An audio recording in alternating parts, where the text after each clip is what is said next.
Bueno, berriz ekingo diogu jardunaldiaren azken zatiari, beraz animo, azkeneko zatia besterik ez da falta. Eta, bueno, pixkat azkeneko mai honen helburua edo saiakera bada, goizean zehar marraztu zaigun panorama ilun honi erantzunak ematea, ez? Denok era kostiente eta, bueno, ahots desberdinek goizean zehar mai gaineratu dute, etxe bizitzaren auzia edo gatazka aipatu da, ze larritasun duen eta nola gainera Euskal Herri osoa gurutzatzen duen. Eta hemen ditudan kideekin saiatuko gara pixkat, Euskal Herrian jada arazo honi erantzuteko abiatu diren esperientzia batzuk edo ona ekartzen eta aurrera begira ditugun erronkak marrazten edo. Esan bezala horretarako hemen ondoan ditut batetik Lola Eslaba, bera EH Bilduk Nafarroan udalgintzan duen arduraduna da, ondoan Filip Aramendi, Urruñako auzapeza da bera, eta nazkenik Aizpea Otaegi Errenteriako alkatea, getorri eta eguerdion. Eta esaten nuen, hori, mai honetan helburu degula Euskal Herrian abian diren instituzioetatik eta politika publikoetatik abian diren esperientzia batzuk ona ekartzea eta azpimarratu nahi dut Euskal Herrian jarri nahi degula fokoa, hemen ditudalako nolabait, bi estatu desberdinetan eta 3 egoera administratibo desberdinetan lanean eta udalgintzan ari diren kideak, ez? Eta horrek dakartzan erronka eta zailtasun eta besterik gabe egoera desberdinekin, ez? Orduan hori ere nahi genuen gaurkoan islatuta gelditzea mai honetan. Abisatuko dut ez ditut egingo lehen Xabik egin dituen beste galdera jarriko ditut onera, jarriko ditut titular batzuk eta zuek eukiko dezue denbora sakon eta lasai azaltzeko egindako lana eta erronkak, zailtasunak eta aurrera begira ditugun aukerak edo, ez? Horretan sartu aurretik nahiko nuke erronda batekin hasi eta pixka bat bakoitzak ere ulertzeko eta hemen ditugun kideek ulertzeko nondik hitz egiten duen zuetako bakoitzak kontatzea labur bada ere, bakoitzak bere udalerrian edo lurraldean nola duen etxe bizitzaren gaia, etxe bizitza larrialdiak ze datu, ze aurpegi dituen zuen eremuan, bale? Orduan Aizpea zugandik hasiko gera. Ados, eguerdion guztioi, eta egia esan oso interesgarri doa saioa, eta gauza interesgarri asko esan dira dagoeneko, eta beraz oso ariketa zaila utzi diguzue azkenak garen hoi, baina, zein kasutan, plazer bat hemen egotea, eta, pixka bat, izarrek aipatzen zuen moduan, uste dut kasu honetan, gure realitate txikia zarago, tokatzen zaigula pixka bat, bakoitzak ordezkatzen dugun lurralde zati horri, ez, begiratzea.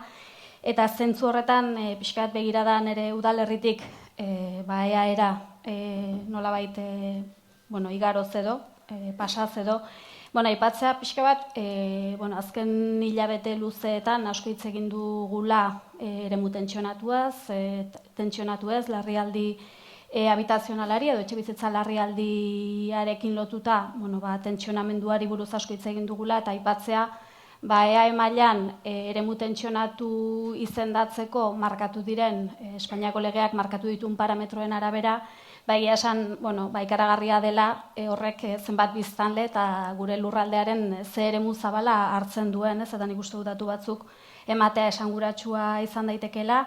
EAen bizi garenon artean 1,5 milioi garelako nolabait eremu tentsionatu izendatuak lirateken udalerri eta eremuen baitan. Ez horrek esan nahi du EAeko 3 hiriburuak Donostia, Gasteiz eta Bilbo sartzen direla eremu tentsionatuen artean eta baita ere 35 udalerri eremu tentsionatu izendatuak liratekeela parametroien arabera eta baita ere beste 5 udalerri partzialki sartuko liratekela tentsionatuak konsideratzen dien eremu horretan. Ez beraz, guztira hitz egiten ari gara, 53 udalerri buruz, eta biztanleen 178 kontzentratzen da nolabait eremu horietan guztietan. Ez beraz, larrialdi egoerak gure lurraldearen zati handi bat hartzen duela begibistakoa da, eta biztanlegoaren zati handi bat eragiten diola ere begibistakoa da, ez? Eta esango nuke Bizkaiaren eta Gipuzkoaren kasuan oso nabarmena dela hiriburuen bueltako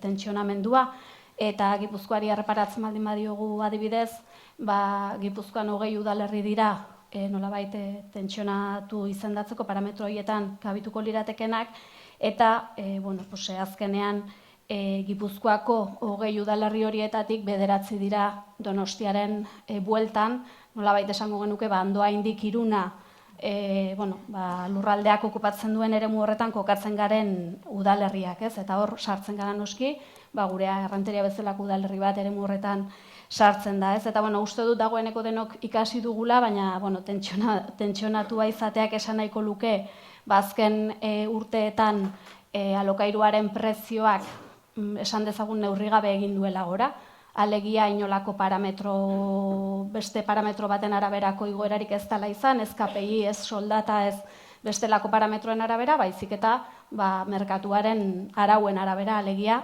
eskaintza eta eskaeraren tentsio horren ondorioz, ikaragarrizko igoera joaz, eta kasu honetan esaten ari gara, 2016tik gaur egunera eaen lokairuak 27% egin dutela gora, ez? Beraz, ikaragarrizko igoera izan dutela. Eta gero bestetik, eremu bat tentsionatua dela esateko erabiltzen den legeak proposatzen duen beste parametroa da justu nolabait familiek etxe bizitza ordaintzeari eskaintzen dioten alegina edo inbertsioa, eta esaten dana da, Europako nolabait parametro egokitzat jotzen diren parametroek esaten dutena da, 30% izan beharko litzatekela unitate bakoitzak alokairua edo etxe bizitza izan, kasu honetan legeak berdin aurre ikusten du, erosketan edo alokairua, 30% baino gehiago ez izatea etxe bizitza ordaintzera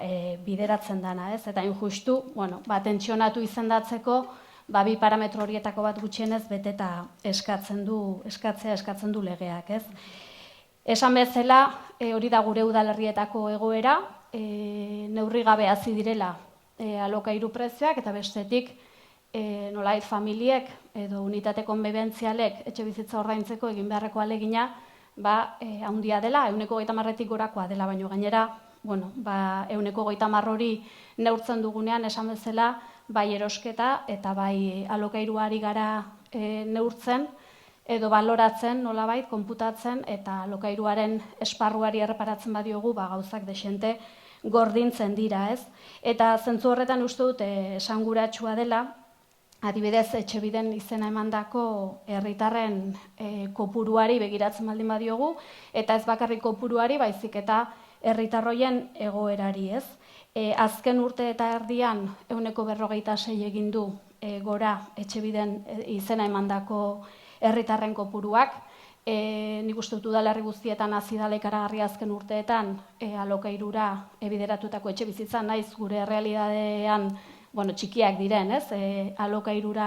Alokairuan eskaintzen diren etxe bizitzak, baina hala ere asko hasi da alokairuan bizitan jendearen ehunekoa, eta kasu honetan esaten ari gara hori, ez? Etxebiden bertan ere izena emandakoen kopuruak asko egin duela gora, ez? Eta momentu honetan 100.000 pertsonatako langa dagoeneko gainditu dugu. Datu hori gure udalerrira errenterira ekarrita adibidez, zeinetan 40.000 pertsona bizi garen eta 16.000 etxe bizitza dauzkagun, errenterioan 2.600 eskatzaile dauzkagu Etxebiden. EAeko bataz bestekoa bikoizten dugu, bai? Eta horrek, badauka errealitate bat atzean, ez? Zeren ikusten duguna da Etxebideko eskatzaileen artean ehuneko oso altu bat, EAeko kasuan 85% gara, dagoeneko emantzipatuta dagoen jendea da. Alegia dagoeneko alokairuan bizidan jendea da, baina nolabait merkatuko prezioari aurre egin ezin diona, edo gero eta zailago ikusten duena merkatuko prezioari erantzutea, ez? Eta, badaude bestelako datu batzuk ere esanguratsuak, zerrenda horretan izena emandakoen artean, eren batek azkeneko 2 urteetan etxe bizitza aldatu duela, alegia, merkeagoa den, ez, zerbaiten bilaketan ari delako seguraski, eta gero esaten genuen bezala, ez, eremu tentsionatuei buruz hitz egiten dugunean, 130 eskaintzeari buruz, edo 130 baino gehiago etxebizitza ordaintzeari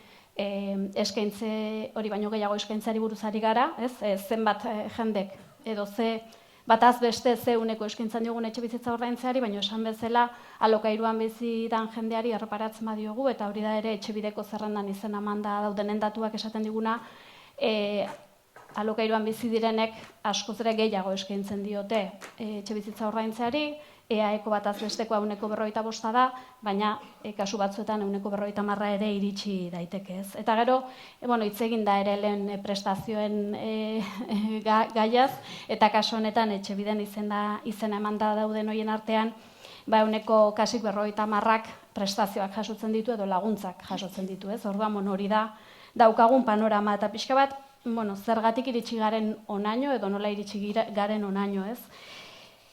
Gure udalerriari begiratzen badiogu adibidez, biztanleria eta etxebizitza parkea modu antzerakoan hazi dira, gutxi gora bera modu proporzionalean hazi dira, baina egia da badagoela joera bat, gure gizartearen joera bat dala etxebizitza horietan edo etxebizitza parke horretan bizidan bataz besteko pertsona kopurua gero eta txikiagoa dela, ez? Eta horrek dakarrena da, denborak aurrera egina ala, biztanle kopuru berdina eduki eta etxebizitza parke berdina edukita, zailtasunak dauzkagula behar guztiei erantzuteko, ez? Nolabait etxebizitza erabiltzeko modua aldatzen ari delako eta pertsona gutxiago bizi delako dauzkagun etxebizitzetan.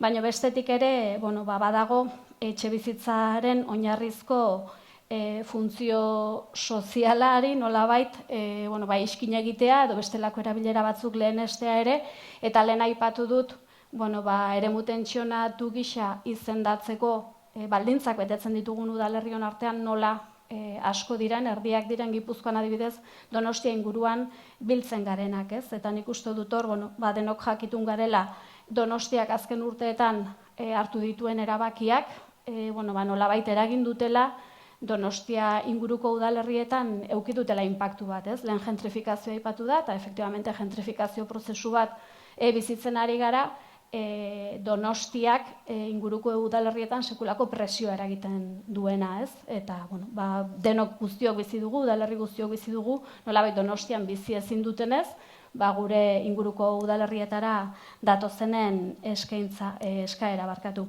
Eta gero bestetik, nik uste dut ezin bestean, erdigunean jarri behar dugun kontu bat dela, eta hemen behin eta berriz aipatu da, nola etxebizitza merkatuaren finantziarizazioa edo nola ikusten dugun etxebizitza, ze begira daukagun etxebizitzarekiko, eta nola kulturalki ikusten dugun finantza produktu baten modura eta espekulaziorako osagai baten modura, eta beraz elementu guzti horiek ekarri gaituzten tokira, ez? Nolabait hiru joera handi hauekin, ez? Eta pixka bat logika neoliberalaren pean edo, kontrolik gabeko dinamika espekulatibo batean gaude, eta horrek, garamatza hasieran deskribatu dudan egoera horretara, ez? Eta, pixka bat, testu inguru horretan, zer egin dezakegu, ez? Edo zein da hartu dezakegun ekinbidea, ez?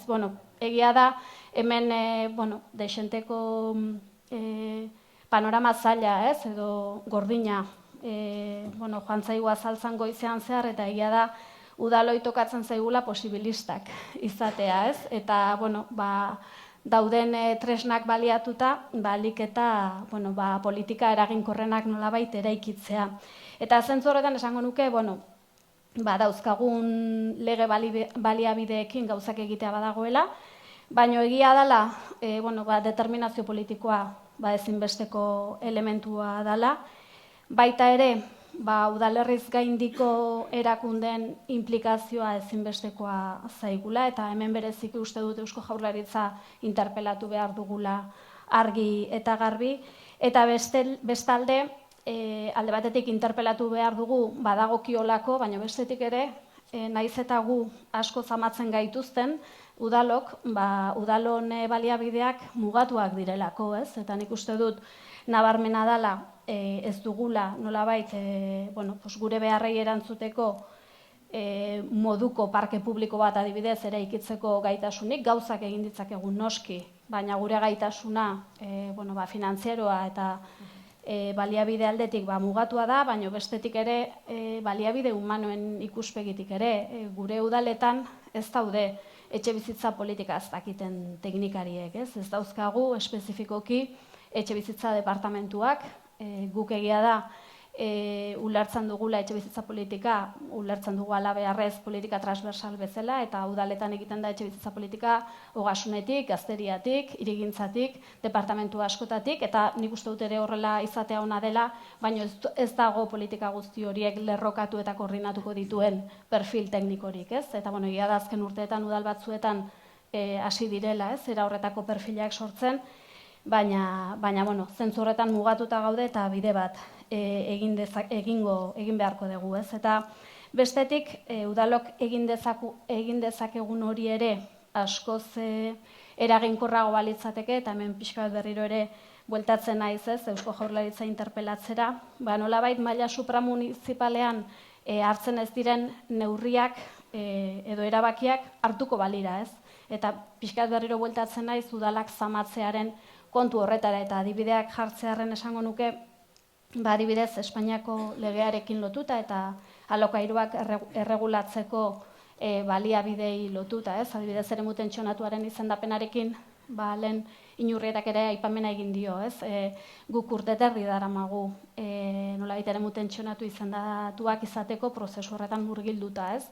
Eremu tentsionatuak zeintzuk diren Eusko Jaurlaritzak esaten baldin badigu, beraiek baldin badute guk behar dugun informazioa gu eremu tentsionatuak izendatuak izan gaitezen zergatik eskatzen digute udaloi egitea egin behar dugun prozesu hori guztia, ez? Beste toki batzuetan gainera beste modu batera egin danean, ez? Orduan, egia da udalok egin beharreko horretan asko zamatzen gaituztelagu eta beste instantzia batzuetan hartu daitezkela erabakiak gauzak azkarrago eta eraginkorrago izan daitezen, ez? Edo, pixkat Euskadiko legearekin lotuta ere etxe bizitza hutsak mobilizatzeko kanona, ez? Aplikatzea proposatzen du 2015ko legeak.